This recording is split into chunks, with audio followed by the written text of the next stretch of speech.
যদি কোনো ব্যক্তি রিজিক বৃদ্ধি করতে চায়, আজকে আমরা চাই আমাদের সম্পদ বাড়ুক, আমাদের হায়াত বাড়ুক, কে না চায়? আল্লাহ নবী সাল্লাল্লাহু আলাইহি ওয়াসাল্লাম বলছেন, যেই ব্যক্তি চায় যে তার রিজিক বৃদ্ধি পাক, তার হায়াত বৃদ্ধি পাক, সে যেন তার পিতা মাতার প্রতি ইহসান করে, দয়া করে। পিতা মাতা যদি সন্তুষ্ট হয়, আল্লাহ রাব্বুল আলামিন তাকে রিজিক প্রদান করবেন। সুবহানাল্লাহ। সুতরাং পিতামাতা সন্তুষ্ট হলেই কেবলমাত্র রিজিক আপনার বৃদ্ধি পেতে পারে। এইবার পিতামাতার প্রতি যারা অসন্তুষ্ট হবে, পিতামাতাকে যারা খিদমত করবে না, আল্লাহ রাব্বুল আলামিন তাদেরকে বড় লানত প্রদান করবেন। হযরত আলকামা রাদিয়াল্লাহু তাআলা আনহু ছিলেন সমাজের একজন অন্যতম একজন। মাতা পিতার প্রতি আমাদের করণীয়, এ বিষয়ে সংক্ষিপ্ত কিছু কথা বলবো। আর না করলে কি হবে, করলে পারে কি হবে, এ সম্পর্কেও দু একটি কথা আপনাদের মাঝে বলবো ইনশাআল্লাহ। আল্লাহ রাব্বুল আলামিন কোরআনুল কারীমের বহু জায়গায় তার ইবাদতের পরেই পিতামাতার সাথে ইহসান করার কথা বলেছেন, পিতামাতার উপরে দয়া করার কথা বলেছেন। সূরা আল বাকারার ৮৩ নম্বর আয়াতে আল্লাহ রাব্বুল আলামিন বলেন, وَإِذْ أَخَذْنَا مِيثَاقَ بَنِي إِسْرَائِيلَ لَا تَعْبُدُونَ إِلَّا اللَّهَ وَبِالْوَالِدَيْنِ إِحْسَانًا। আল্লাহ রাব্বুল আলামিন বলেন, তোমার রব অঙ্গীকার নিয়েছেন বনি ইসরাইলদের কাছে থেকে যে তোমরা আল্লাহ তাআলা ভিন্ন আর কারো ইবাদত করবে না, আর পিতামাতার সাথে তোমরা ভালো আচরণ করবে, সম্মানজনক ব্যবহার করবে। আল্লাহ রাব্বুল আলামিন সূরা নিসার ৩৬ নম্বর আয়াতে বলেন, ওয়া'বুদুল্লাহা ওয়া লা তুশরিকু বিহি শাইআ ওয়া বিল ওয়ালিদাইনি ইহসানা। তোমার রব যিনি, তার ইবাদত করতে থাকো, তার সাথে কাউকে শরীক স্থাপন করিও না, আর কি করো, তোমার পিতামাতার সাথে ভালো আচরণ করো। সূরা আনআমের ১৫১ নম্বর আয়াতে আল্লাহ রাব্বুল আলামিন বলেন, قُلْ تَعَالَوْا أَتْلُ مَا حَرَّمَ رَبُّكُمْ عَلَيْكُمْ أَلَّا تُشْرِكُوا بِهِ شَيْئًا وَبِالْوَالِدَيْنِ إِحْسَانًا। এসো আমি তেলাওয়াত করে শোনাই তোমাদেরকে, তোমার রব কি কি তোমাদের উপরে হারাম ঘোষণা করেছেন, হারাম করে দিয়েছেন, একটু তেলাওয়াত করে আমি শুনিয়ে দেই তোমাদের। তা কি, তোমরা আল্লাহ তাআলা ভিন্ন আর কারো ইবাদত করবেন, তার সাথে কাউকে শরীক স্থাপন করবে না, আর পিতামাতার সাথে ভালো ব্যবহার করবে।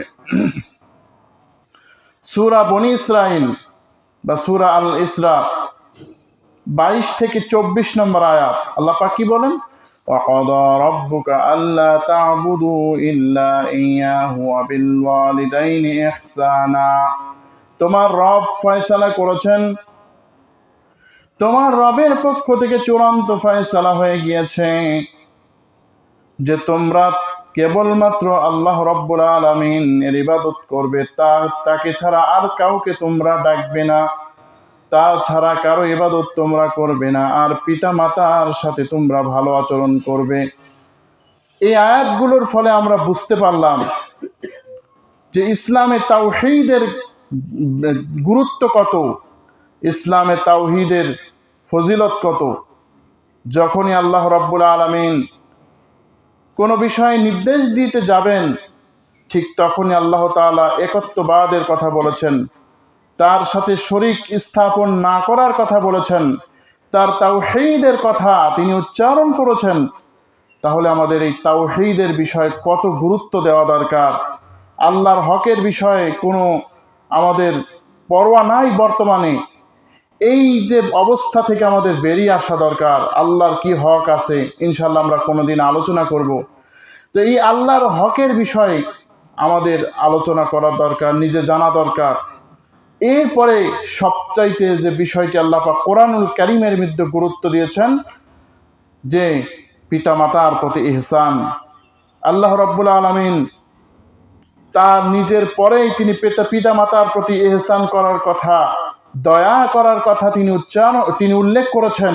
কারণ পিতামাতা এমন একটি মানুষের জায়গা, এই পিতামাতা যদি না হতো তাহলে আপনি এই দুনিয়া আসতে পারতাম না, আপনি আজকে এই শান শওকতে থাকতে পারতাম না। সুতরাং এই পিতামাতার গুরুত্ব ইসলামে অনেক দিয়েছে। আল্লাহ পাক এখানে বলছেন কি, ওয়াবিল ওয়ালিদাইনি ইহসানা, তোমার পিতামাতার প্রতি ইহসান করার কথা বলছেন আল্লাহ পাক। এখানে ইহসান মানে কি, ইহসানের ব্যাখ্যা আল্লাহ রাব্বুল আলামিন নিজে করছেন। ইহসানের ব্যাখ্যা আল্লাহ পাক নিজে করছেন। কোন সুফি সাহেবের জন্য ইহসানের ব্যাখ্যা আল্লাহ রেখে দেন নাই, কোন মুফাসসিরের জন্য ইসলামের ব্যাখ্যা আল্লাহ রেখে দেন নাই, কোন মুহাদ্দিসের জন্য রেখে দেন নাই। আল্লাহ পাক রব্বুল আলামিন নিজেই ইহসানের ব্যাখ্যা করছেন। ইম্মা ইয়াবলুগান্না ইনদাকাল কিবারা আহাদুহুমা, আল্লাহ পাক বলেন তোমাদের জীবন দশায় তুমি যদি তাদের জীবন দশায় একজনকে পাও, অর্থাৎ তোমার পিতা মারা গেছে, মা জীবিত আছে, অথবা মা মারা গেছে পিতা জীবিত আছে, আও আহাদুহুমা আও কিলাহুমা, অথবা তুমি যদি তাদের উভয়কে জীবিত পাও, তোমার ভাগ্য ভালো, তুমি পিতামাতার সবাইকে জীবিত পেয়েছো। এখনো তোমার পিতামাতা জীবিত আছে, তাহলে কি করবে শোনো। ফালা তাকুল লাহুমা উফিন, তুমি তাদেরকে উফ শব্দটিও বলো না। এই উফ শব্দটির ব্যাখ্যা করেছেন ওলামায়ে কেরাম। উফ শব্দটির মানে তারা বলেছেন, এমন কোনো ব্যবহার, এমন কোনো আচরণ করা উচিত নয়, এমন যেন অবস্থা না হয় যে সন্তানের ব্যবহারের কারণে মাতা পিতা উফ শব্দটি বলে। উফ শব্দটিও যেন পিতামাতা না বলে। এই বিষয়ে তিনি কিন্তু সুন্দর করে আলোচনা পেশ করেছেন যে তোমরা সচেতন থাকবে। দেখা গেল পিতামাতা হয়তোবা একটু অবস্থা দুর্বল, এমন এমন কথা বলে, কাজ করে যা বিবেক ধরে না, তারপরেও সন্তান তার সাথে খারাপ ব্যবহার করতে পারবে না, সন্তান তার সাথে আচরণ করতে পারবে না। আল্লাহ পাক এই বিষয়গুলি শিক্ষা দিয়েছেন। ফালা তাকুল লাহুমা উফিন ওয়ালা তানহারহুমা, তুমি তাদেরকে উফ শব্দটিও বলতে পারবে না, তুমি তাদেরকে ধমক দিতে পারবে না। সাবধান, তুমি তাদেরকে ধমক দিতে পারবে না। একটা কথা বলছে মা, একটা কথা বলছে, আপনি বলেন মা তুমি চুপ করো, তুমি কি বুঝো এই যুগের বিষয় নিয়ে। খবরদার, আল্লাহ তাআলার আরশ কেঁপে উঠতে পারে। আপনি যে পিতা এই মায়ের সাথে এই আচরণটা করলেন, আপনার দুনিয়া আখিরাতের সব কিছু বরবাদ হয়ে যাবে। দুনিয়ায় আপনি যত প্রকারের হাজি হন, গাজী হন, সুফি হন, মুফতি হন, মুহাদ্দিস হন, মুফাসসির হন, যাই হন না কেন, আপনি এই যে পিতামাতার সাথে উফ শব্দটি বললেন, ধমক দিলেন, আপনার কিন্তু নসিব খারাপ হয়ে যেতে পারে। অতএব এ বিষয়ে আমাদের খুব সাবধান হয়ে যেতে হবে। ওয়াখফিদ লাহুমা জানাহাল যুল্লি মিনার রাহমাহ, আল্লাহ রাব্বুল আলামিন বলেন তুমি তোমার রহমত, ভালোবাসার ডানা তুমি উন্মুক্ত করিয়া দাও। অর্থাৎ ভালোবাসার ডানা, তোমার সম্পদ, তোমার স্ত্রী, তোমার সন্তান, তুমি নিজে সবাই পিতামাতার খেদমতে তুমি নিয়োগ করে ফেলো। তুমি আত্মনিয়োগ করো পিতামাতার খেদমতে, পিতামাতার জন্য তুমি সব কিছুকে কোরবান করে দাও। ওয়াকুর রাব্বিরহামহুমা কামা রাব্বায়ানি সগীরা, আর বলতে থাকো আয় মালিক তুমি আমার পিতামাতার উপরে দয়া করো, রহমত করো, যেমন করে তারা আমার জীবদ্দশায় আল্লাহ কত আমার উপরে রহম করলো। আল্লাহ তুমি আমার পিতামাতার প্রতি তুমি দয়া করো, ইহসান করো, করুণা করো, তাদেরকে জান্নাত দান করো, এরকমভাবে বলতে হবে। রব্বুকুম আ'লামু বিমা ফি নুফুসিকুম, আল্লাহ পাক বলেন তোমার রব তিনি জানেন, তোমাদের রব যিনি তিনি জানেন তোমাদের নফস সম্পর্কে। ইন তাকুনু সালিহিন, যদি তোমরা নেককার হও, ফাইন্নাহু কানা লিল আওয়াবিনা গফুরা, তাহলে যেই ব্যক্তি বিনয়ী হয় আল্লাহর প্রতি, যেই ব্যক্তি আল্লাহ তাআলার প্রতি বিনয়ী হবে, আল্লাহ তাআলা তার জন্য অত্যন্ত ক্ষমাশীল, অর্থাৎ আল্লাহর প্রতি বিনয় হতে হবে আমাদের। এখন আল্লাহ পাক এখানে বলছেন তোমার মাতা পিতার সাথে তুমি যে কি আচরণ করলে, এই আচরণটা কিসের জন্য করলে, এই আচরণটা কোন উদ্দেশ্যে তুমি করলে? তুমি কি দায়সারাগ্রস্ত কাজ করলে, নাকি দেখানোর জন্য কাজ করলো যে দেখো আমি আমার মাতা পিতার এই করি সেই করি? আল্লাহ কিন্তু সব জানেন। বান্দা তোমার পিতামাতার খেদমত করবে আল্লাহ তাআলার সন্তুষ্টির জন্যে। যদি আল্লাহ তাআলার সন্তুষ্টির জন্য পিতামাতার খেদমত করতে পারেন, তাহলে কিন্তু আপনার অনেক উপকার হবে, আপনাকে অনেক আফসোস করতে হবে না। দেখেন আজকে আমরা অনেকেই পিতামাতাকে টাকা পয়সা দেই, অনেক সুন্দর সুন্দর সেবা শুশ্রূষা করি, কিন্তু দেখা গেল পিতামাতা আরেকজনকে ভালোবাসে, অথচ ওই পিতামাতা কোনোদিন তার কাছ থেকে কোনো উপকার পায় না। এই অভিযোগটা অনেক জায়গায় আসে। কিন্তু এটা দেখতে হবে আল্লাহ তাআলা হয়তো বা আপনাকে পরীক্ষা নিচ্ছেন, আপনি কার সন্তুষ্টির জন্য এই কাজগুলি করছেন, এগুলো আল্লাহ পাক দেখবেন। সুতরাং আপনি পিতামাতার কাছ থেকে খারাপ ব্যবহার পেলেও আপনি ওই কাজগুলি করে ফেলবেন। পিতামাতা যদি আপনাকে কোনো ভালো ব্যবহার নাও করে, তারপরেও আপনি ওই কাজ করবেন। কারণ কি? আপনি পিতামাতার সন্তান, আপনার পিতামাতা আপনার জন্য অনেক কষ্ট করেছে।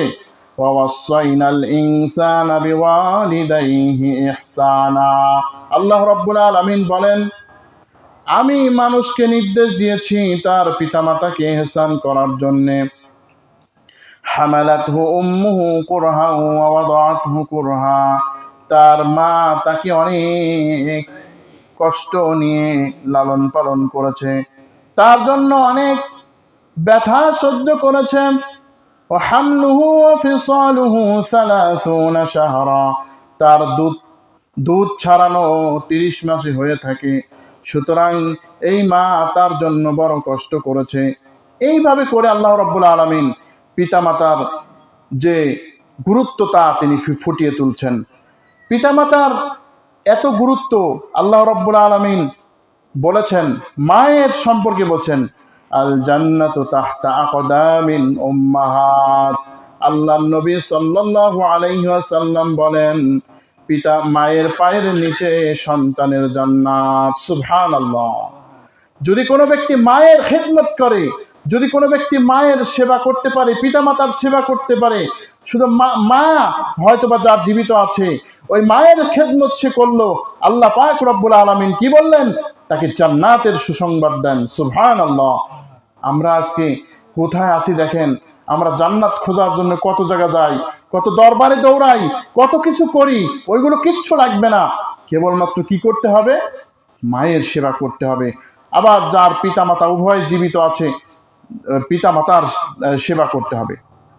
শুধু তাই নয়, আল্লাহ রাব্বুল আলামিন যদি কোনো ব্যক্তি পিতামাতার সেবা করে, 2 নাম্বার লাভ হচ্ছে আল্লাহ রাব্বুল আলামিন দুনিয়ায় যদি কোনো বিপদে পড়ে, আল্লাহ রাব্বুল আলামিন তাকে বিপদ থেকে উদ্ধার করবেন। সুবহানাল্লাহ। আল্লাহর নবী সাল্লাল্লাহু আলাইহি ওয়াসাল্লাম বলেন বনি ইসরাইলদের মধ্যে 3 জন ব্যক্তি কোথাও সফরে যাচ্ছিল, কিন্তু রাস্তায় অনেক বৃষ্টির সম্মুখীন তারা হয়ে গেল, ঝড় বৃষ্টি। এখন বনি ইসরাইলের ওই 3 জন ব্যক্তি একটি পাহাড়ে আত্মগোপন করলো বৃষ্টি থেকে যাতে রক্ষা পাওয়া যায়। কিন্তু দেখা গেল সাথে সাথে একটি পাথর তাদের উদ্দেশ্যে চলে আসলো, একটি এমন পাথর গর্তের মধ্যে চলে আসলো, ওই পাথরকে আর তারা নাড়াতে পারে না, ওই পাথরকে তারা কিছুই করতে পারে না। এইবার 3 জন ব্যক্তি পরামর্শ করলো যে আমাদের আর কোনো উপায় নাই, সুতরাং এই পাথর আমাদের হাত দ্বারা পরিবর্তন করা সম্ভব নয়, এই পাথর হাত দ্বারা আমাদের রক্ষা করা সম্ভব নয়।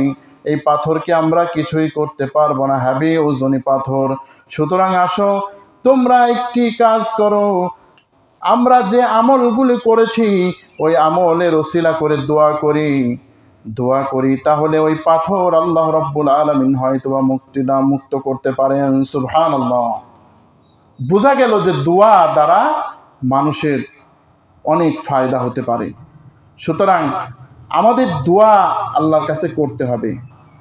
এই দোয়াটা আমরা শুধু বুঝি যে দোয়াটা মনে হয় খালি অনুষ্ঠান করে করতে হয় না।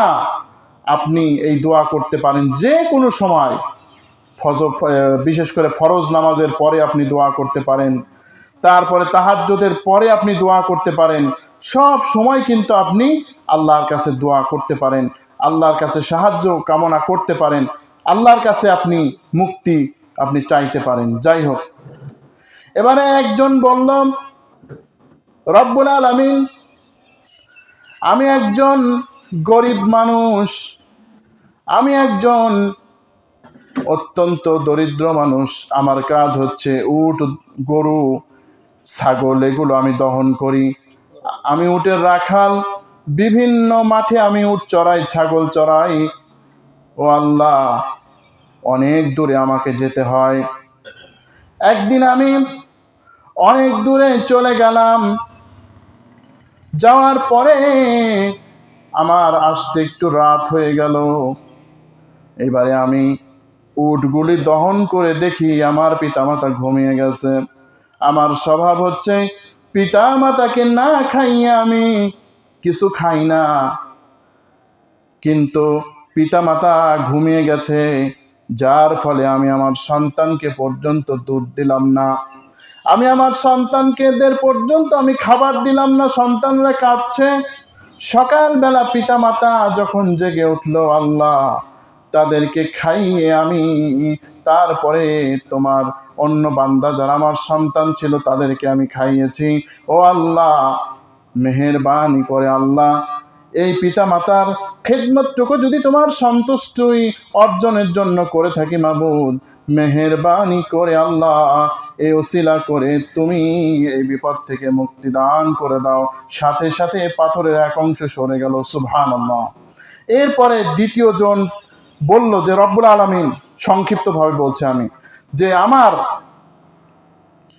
কিছু কাজের লোক ছিল, ওই কাজের লোকের ভিতরে একজন কাজের লোক, সে কোনো পারিশ্রমিক না নিয়েই চলে গেল। আল্লাহ, আমি তার টাকা পয়সা দিয়ে অনেক কিছু করলাম, অনেক ছাগল এর পাল আমি গড়ে তুললাম। একদিন সে তার পাওনাটি পাওয়ার জন্য আসলো, বলল, আল্লাহর বান্দা, আপনার ওই টাকাটা যদি দিতেন আমি আপনার কাছে মজুরি হিসেবে আমি পেতাম, না নিয়ে চলে গেছিলাম। আল্লাহর ওই বান্দা বলে যে আল্লাহ, আমি ওই লোকটিকে বললাম তোমার সব এগুলো ছাগলের পাল যা আছে সব নিয়ে যাও। বলল, ভাই আপনি কি আমার সাথে তামাশা করেন? বলে, না তামাশা করি না। ওই ব্যক্তি সব কিছু নিয়ে গেল। আল্লাহ, এই কাজটি যদি আপনার সন্তুষ্টির জন্য আমি করে থাকি, আল্লাহ এই পাথরের এই অংশটি আপনি সরিয়ে দেন। আরো একটু সরে গেল। সুবহানাল্লাহ। তৃতীয় কথা হচ্ছে, তৃতীয় জন ব্যক্তি বলল, রব্বুল আলামিন, আমার একজন সুন্দরী বোন ছিল, চাচাতো বোন, ওকে আমি প্রাণের চাইতে বেশি ভালোবাসতাম।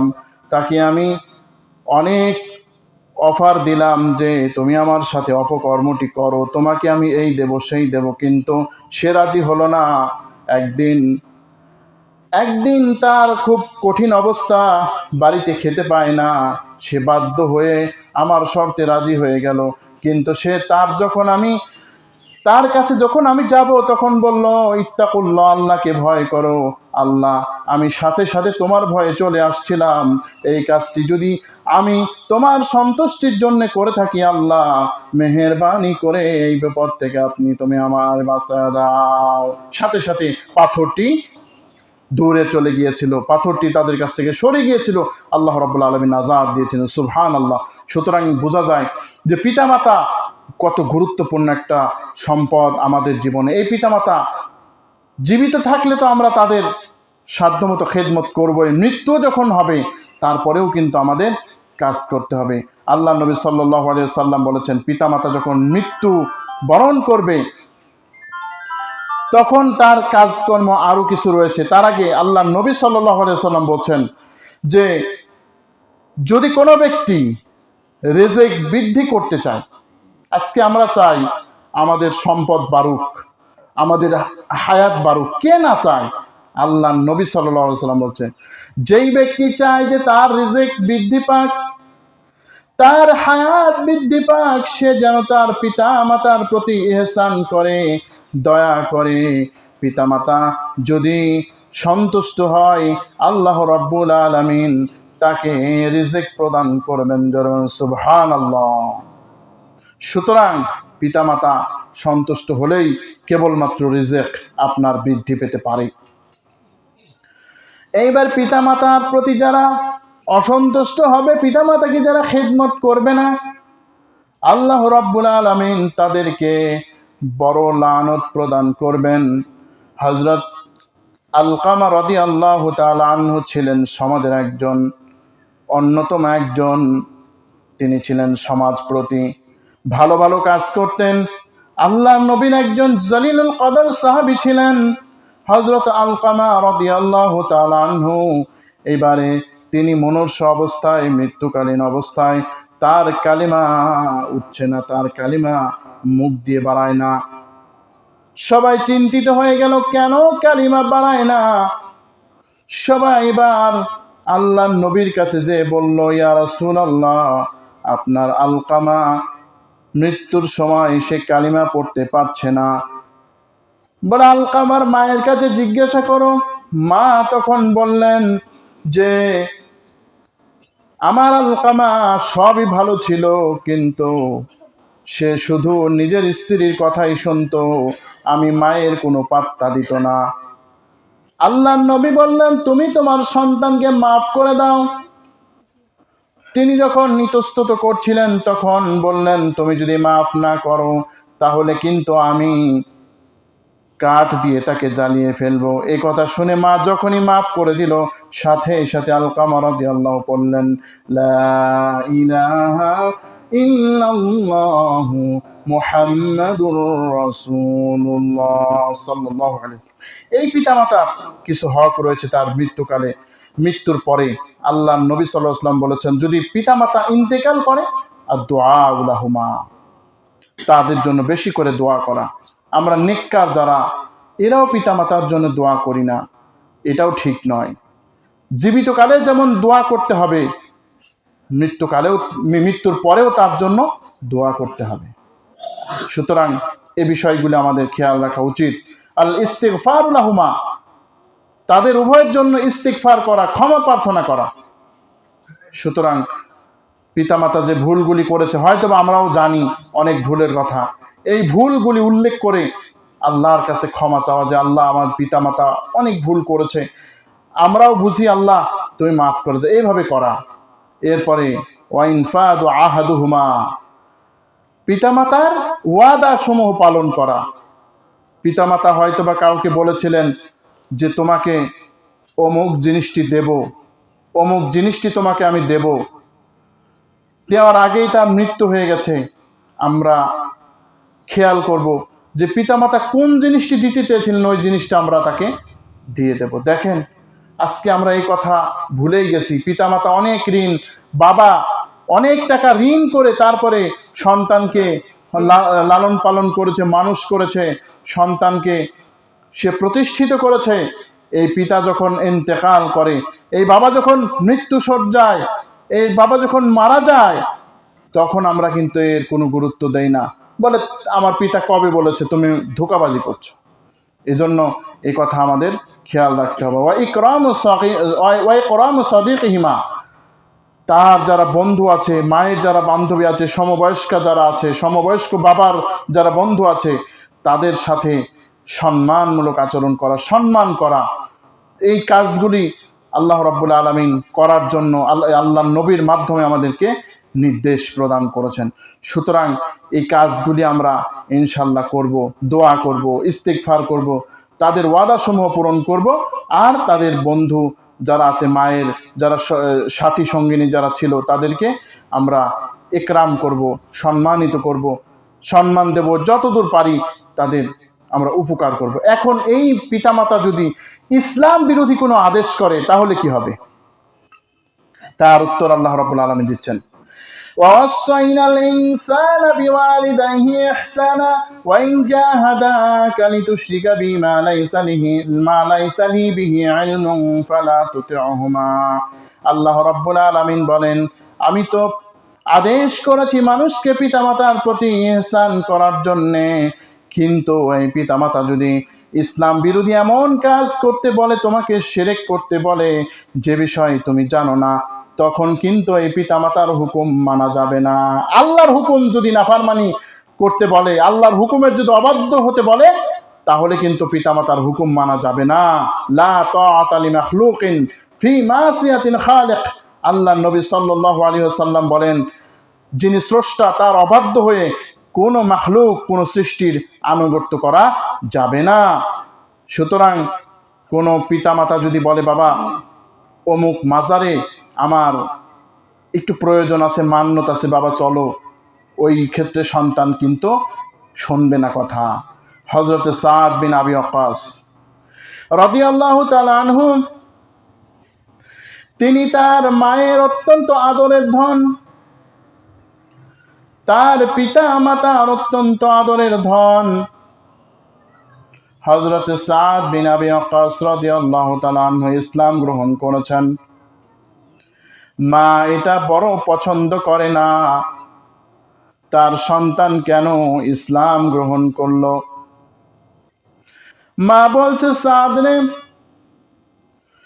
তুমি তো ইসলাম গ্রহণ করলে, মুহাম্মাদের ধর্ম নাকি বলে যে মা বাবার সাথে সৎ আচরণ করতে। আমি মা তোমাকে নির্দেশ দিচ্ছি, তুমি মুহাম্মাদের ইসলাম ছেড়ে দাও। নাউজুবিল্লাহ। এখন সন্তান কি এটা মান্য করতে পারে?